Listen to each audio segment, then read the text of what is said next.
Bonsoir, merci d'être avec nous sur Journal de guerre. Au 145e jour de la guerre entre le Hamas et Israël, voici ce qu'il fallait retenir de la journée à 19h30.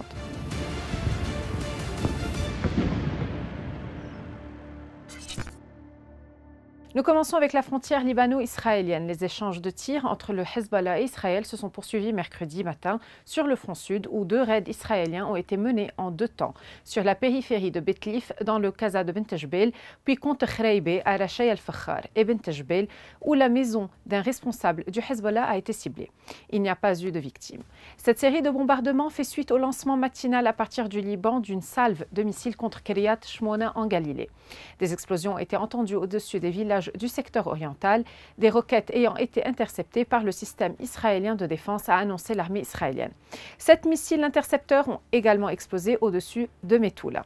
Le bombardement de Kiryat Shmona, où un bâtiment a été endommagé selon les médias israéliens, a été revendiqué par Kataeb el-Qassam, une branche du Hamas au Liban opérant au Liban Sud, en violation des résolutions 1701 et 1559 du Conseil de sécurité de l'ONU. Dans un communiqué, cette milice a annoncé avoir ciblé 2 positions militaires israéliennes.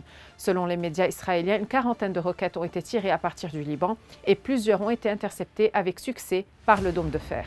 Les médias israéliens ont également rapporté que des sirènes ont retenti non seulement à Kiryat Shmona, mais aussi à Ma'yan Barouch, Kfar Yovel, Goshrin et Beth Hlil en Haute-Galilée. Le chef du Hamas, Ismail Haniyeh, a mis en garde dans un discours télévisé contre un vaste plan de déplacement en Cisjordanie, tout en appelant les Palestiniens à marcher vers la mosquée El-Aqsa dès le premier jour du Ramadan.